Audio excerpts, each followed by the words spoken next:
Jai Hind students, welcome to my YouTube channel. Students, if a drop of water falls in a lake, there is no identity. But if it falls on a leaf, then it shines. So the true value of a drop of water is when it falls on a leaf. So choose the best place where your ability shines. Our destiny is not created by the shoes we wear, but by the steps we take. With that positive note, students, let's begin today's session. In today's lecture, we'll be discussing the moment of inertia of a disk and that of a solid sphere. So let's start with the moment of inertia of a disk, and we will find mi of a disk about an axis passing through the center of the disk and perpendicular to the plane of the disk. So suppose this is a uniform disk of, say, mass m. Obviously, in a disk, the mass m is uniformly distributed over its area, isn't it? Suppose its radius is r. Let us consider the radius of the disk is r and O be the center, right? So this is the axis. Suppose y, O, y dash, which is passing through the center of the disk and perpendicular to its plane. So since disk is a symmetrical figure, therefore its center of mass will also coincide with its geometrical center, isn't it? So if the disk rotates about this axis, then we are supposed to find out its moment of inertia. So since this axis is passing through its center of mass, let us represent it by IC. So this is to be determined. Right, students? So here, area of the disk is area of the disk. It's of radius r. So area of the disk would be pi r square. Therefore, students, as I've stated, in the case of a disk, the mass is uniformly distributed over its area. So mass per unit area of the disk, it will be equal to m divided by pi r square. This is the mass per unit area of the disk, right?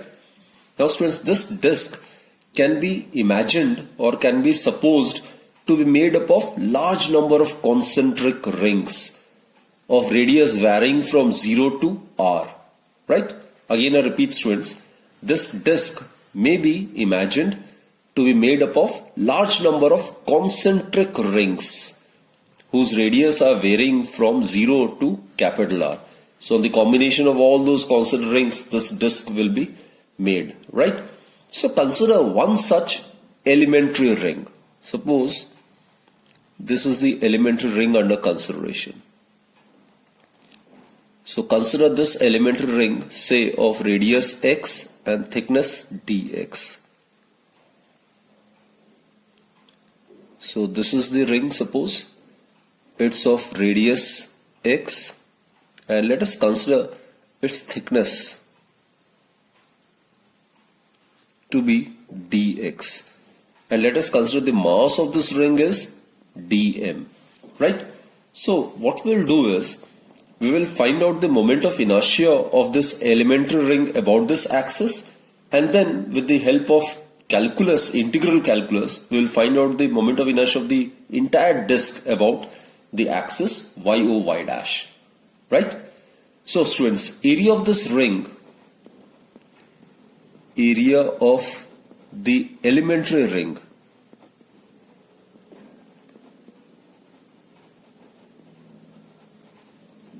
is, it will be equal to circumference multiplied by thickness, that is 2 pi x, it's of radius x, so circumference of this elementary ring would be 2 pi x multiplied by thickness, that is dx. Therefore students, mass of the elementary ring will be given by mass of the elementary ring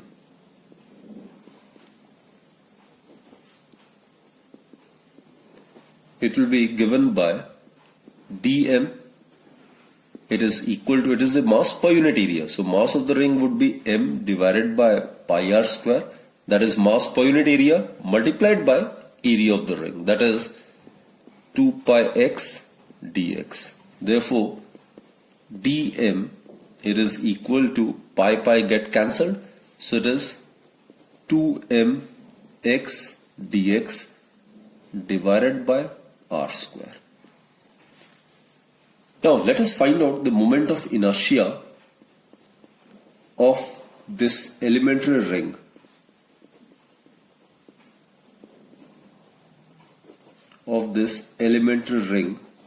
About y dash.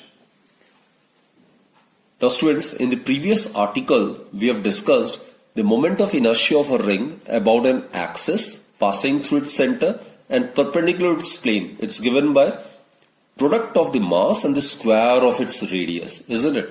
So in this case it will be given by mass of the ring, which is dm, multiplied by square of its radius. Its radius is x, so it will be x square, which is, substitute the value of dm over here, so we get twice m, x into x square will give us x cube dx divided by r square. Clear? So the moment of inertia of the disk about y dash is given by, we have considered to be IC. So it will be given by integration of di, isn't it? And here I have stated the disk is imagined to be made up of a large number of concentric rings of radius varying from 0 to capital R, isn't it? So here the limits would be from 0 to capital R. So constant term, it can be taken outside the integration. 2m by r square integration of x cube dx. Limits would be from 0 to r, which will give us 2m by r square integration of x cube with respect to x is x to the power 4 divided by 4. Limits are from 0 to r, right? So that will give you m divided by 2r square, and over here upper limit minus lower limit, so it will be r4 minus 0 to the power 4. Therefore students, the moment of inertia of a disk about an axis passing through the center of the disk and perpendicular to the plane of the disk is given by mr square divided by 2. So this is the expression for the moment of inertia of the disk in this particular case. So students, what we conclude is the moment of inertia of a disk about an axis passing through the center of the disk and perpendicular to the plane of the disk is half the product of the mass of the disk and the square of the radius of the disk. Let us find out the moment of inertia of the disk about various other axes, right? So about a diameter of the disk, axis passing about a diameter of the disk. So students, suppose this is the center, and let us consider these two to be the diameters which are perpendicular to each other, right? So if the disk is rotating about this diameter, suppose its moment of inertia is given by id. Now disk, again, it has a symmetrical shape, therefore its moment of inertia about any diameter would be the same. So this is another diameter. If the disk rotates about this diameter, then also the moment of inertia would remain same, that is id. And this is the axis which is passing through the center of the disk and perpendicular to its plane. So if the disk rotates about this axis, then its moment of inertia, we have found it to be mr square divided by 2, right? So here all the three axes are perpendicular to each other. So these are the two axes lying on the plane of the disk, while this axis is perpendicular to the plane of the disk, isn't it? So here, using perpendicular axis theorem, we get, using perpendicular axis theorem, we get IC, it will be equal to ID plus ID, These are the two axes which are lying on its plane. Therefore, IC would be equal to ID plus ID. That is, IC, it is equal to twice ID, or ID is equal to IC by 2. Substitute the value of IC, which is mr square by 2. That is, the moment of inertia of a disk about the diameter of the disk is given by mr square by 2 divided by half. That will give us mr square divided by 4. Right? So this is the expression for the moment of inertia of the disk about a diameter. And as I've told you, it's a symmetrical shape, right? Disk is of symmetrical shape. Therefore, its moment of inertia about any diameter, there can be infinite diameters, so about any diameter would be the same, that is mr square by 4. Now let's consider the other case.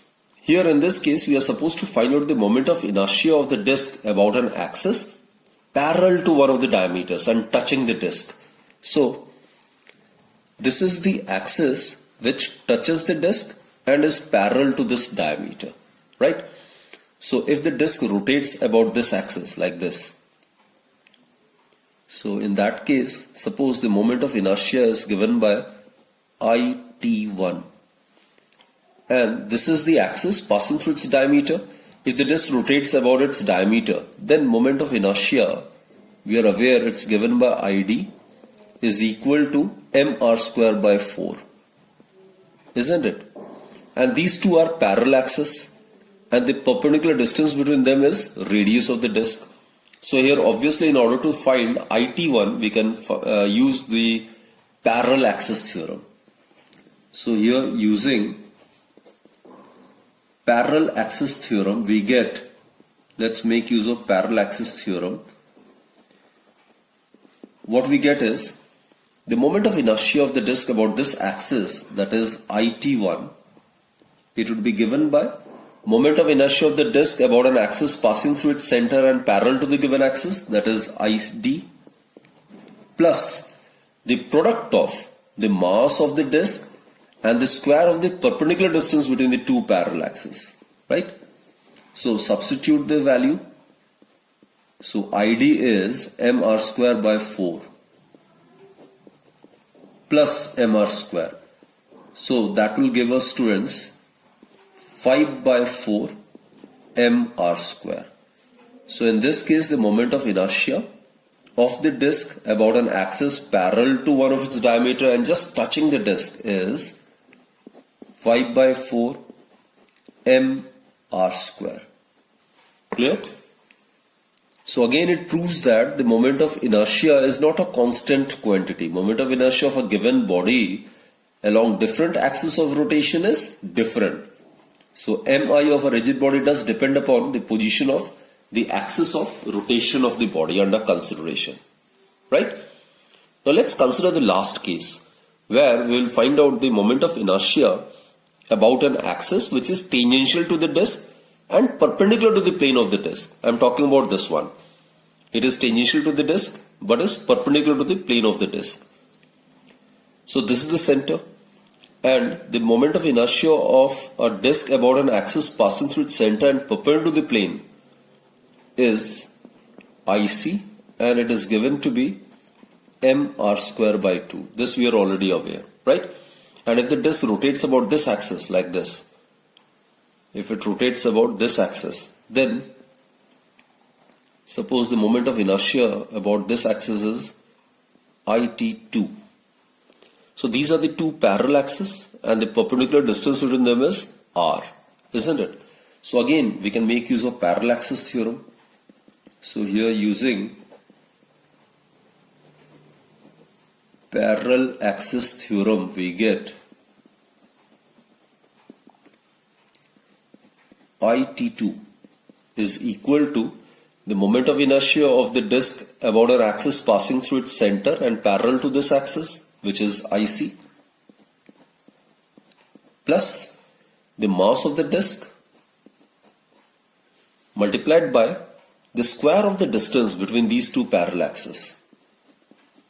So therefore IT2, it would be equal to IC is mr square by 2 plus mr square.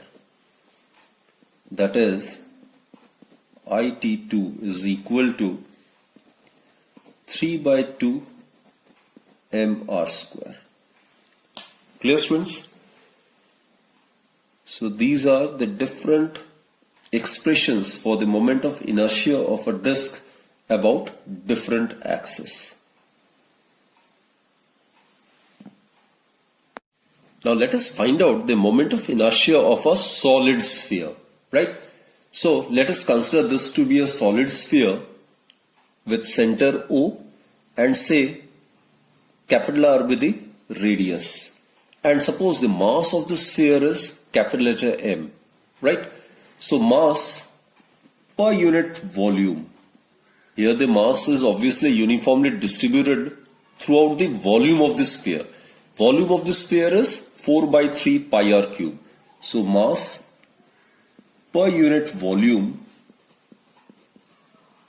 of the sphere is mass is m and the volume of the sphere is 4 by 3 pi r cube. Clear, students? Now what to do is, let us consider this to be an elementary portion of the sphere, and this is actually it can be considered to be a disk, right? The sphere can be imagined to be made up of these elementary disks of radius ranging from 0 to r. Clear? So here, students, this is an elementary disk of this sphere with its center suppose at O1. Let us consider its distance from the center is x. So the thickness of the disk, this thickness of the disk may be considered to be dx. And let us consider the radius of this elementary disk is small r. Now students, it's a right angle triangle. Here we can make use of Pythagoras theorem so as to get the expression for small r, right? So in this case it's pretty clear. Capital R square is equal to small r square plus x square. Therefore, the radius of this elementary disk, it can be written as capital R square minus x square, or the radius of this elementary disk may be written as square root of capital R square minus x square. So basically, students, our objective will be first to find out the moment of inertia of this elementary disk about this axis passing through its center, right? Suppose this axis be represented by AB. So we'll first find out the moment of inertia of this disk about this axis passing through its center. And thereafter, we will integrate it by taking suitable limits, and that will give us the moment of inertia of the entire sphere about the axis AB, which also passes through the center of the sphere under consideration. Clear? So now, students, since we have obtained the expression for the radius of this elementary disk, therefore, the volume of the elementary disk is the volume of the elementary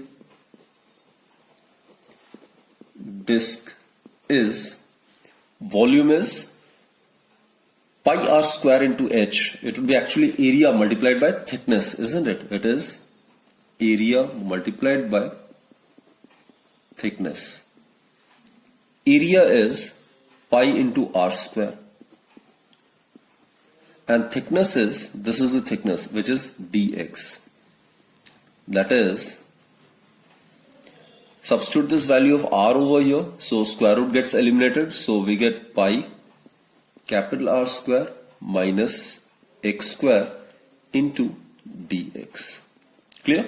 So this is the volume of this elementary disk. Therefore, mass of the elementary disk is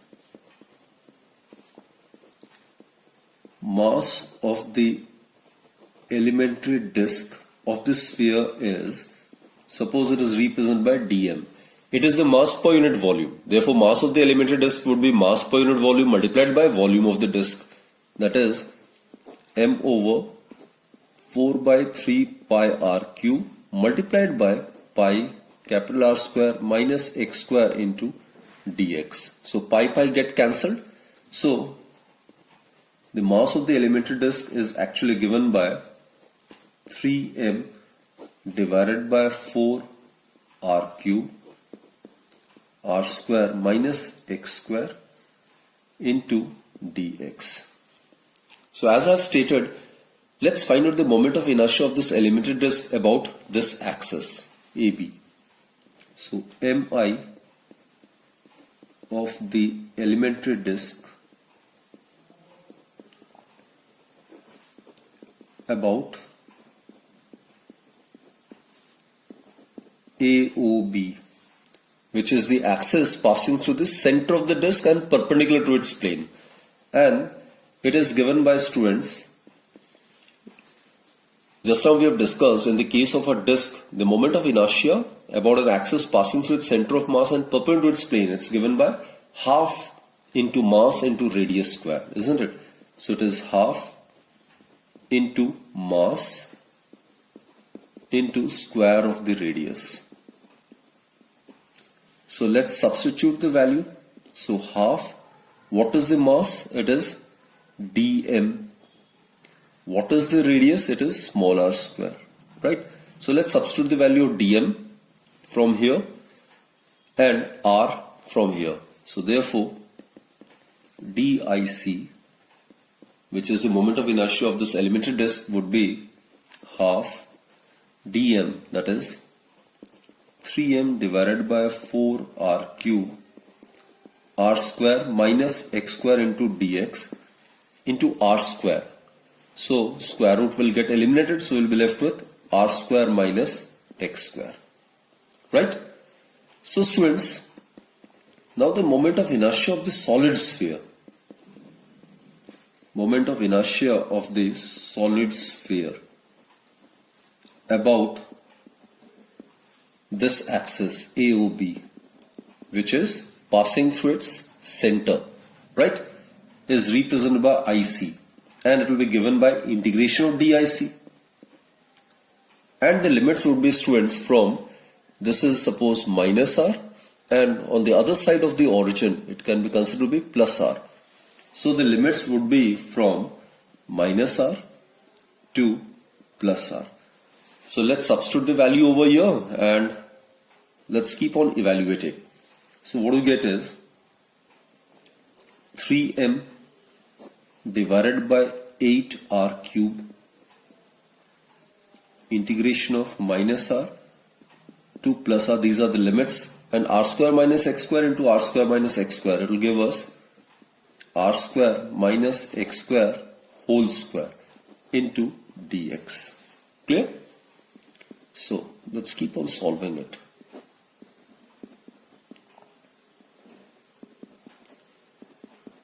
It's in the form of a minus b whole square. So it will be equal to a square minus 2ab 2r square x square plus b square. Now students, we are aware that this can be used. I mean, if minus x plus x fx dx, it can be written as twice, limit can be changed from 0 to x fx dx, right? So this can be used. So here, in case I change the limits from 0 to r, then it has to be multiplied by twice. Clear? So what we do is, IC, it can be written as 2 multiplied by 3m divided by 8r cube. Limits will get changed. Now it will be from 0 to r, and it is r4 minus 2r square x square plus x4 dx. Clear? So it will give us 3m divided by 4r cube. So it is 0 to r. It is r4 dx minus 2r square x square dx limits would be from 0 to r, plus integration of x4 dx, limit would be from 0 to r. Okay, therefore IC is 3m divided by 4r cube. Let's solve it, students. R4, r is the radius which is constant, so it can be taken outside. Integration of dx, it is x. Integration of dx is x. Limits would be from 0 to r. Minus, again 2r square can be taken outside. Integration of x square with respect to x is x cube by 3. Limits would be from 0 to r. Limits would be from 0 to r, right?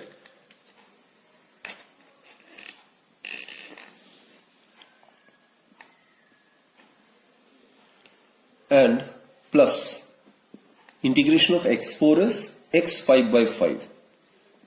It is x5 by 5. Again limits are from 0 to r, which implies that IC is equal to 3m divided by 4r cube.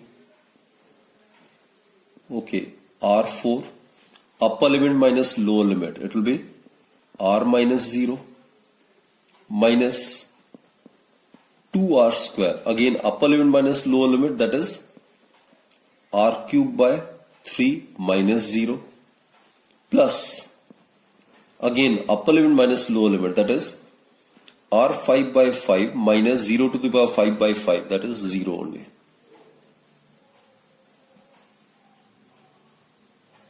Right? Okay. So IC, it is equal to 3m divided by 4r cube.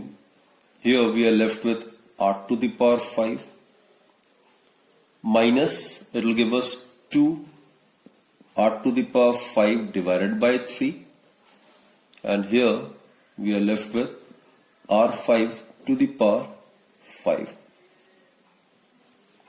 Right, students?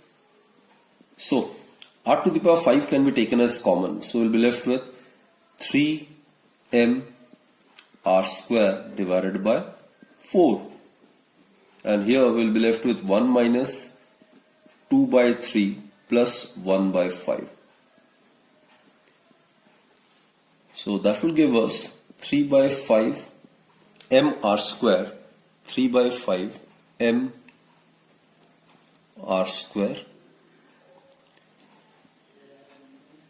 It will give us 15 as LCM. So here it will be 15 minus 10 plus 3. Right? So it will be 5 plus 3, 8 by 15.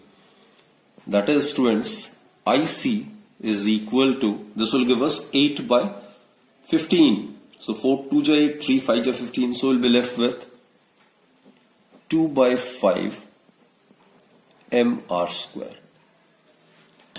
So students, this is the expression for the moment of inertia of a solid sphere about an axis passing through its center.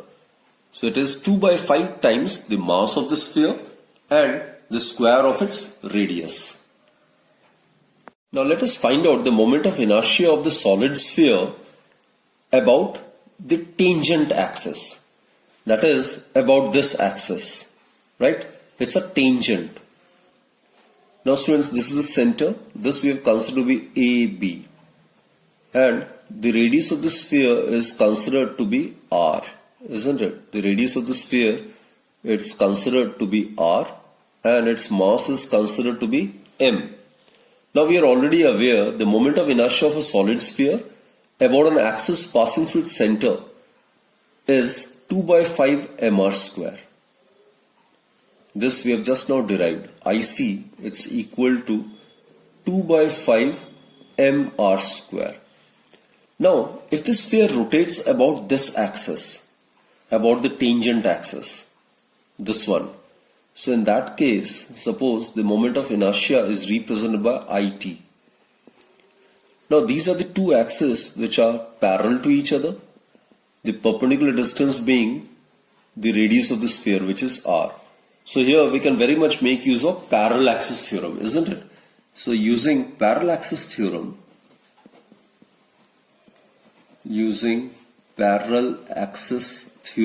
what we get is the moment of inertia of the solid sphere about this axis, which is it. It is given by the moment of inertia of the solid sphere about an axis passing through its center, which is IC, plus the product of the mass of the sphere and the square of the perpendicular distance between the two parallel axes, which in this case is equal to the radius of the sphere. Therefore, it would be equal to IC is just now obtained to be 2 by 5 mr square plus mr square. So that will give us it is equal to 5 can be taken as LCM, so 2 mr square plus 5 mr square. That is, the moment of inertia of a solid sphere about the tangent axis is 7 by 5 mr square. So students, again I repeat, the moment of inertia of a rigid body about different axis is different. That is, moment of inertia of a rigid body is not a constant quantity, as it depends upon the position of the axis of rotation. Here is a table that gives the moment of inertia of a few rigid bodies of regular shapes about some particular axis. The moment of inertia of the rod, the ring, the disc, all are given about various axes. Some of the moment of inertia of few rigid bodies have been mathematically derived, but students do remember the other formulas as well. So there are some other bodies as well, like hollow cylinder, hollow sphere, solid sphere.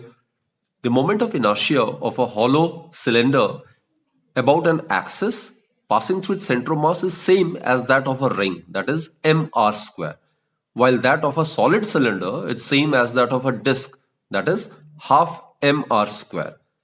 So students, do revise this chart and try to remember all the formulas for the moment of inertia about different axes. So thank you for watching my video, and do keep watching new videos, right? And don't forget to subscribe my YouTube channel, and please hit the notification button so as to get the notification for the new uploaded video.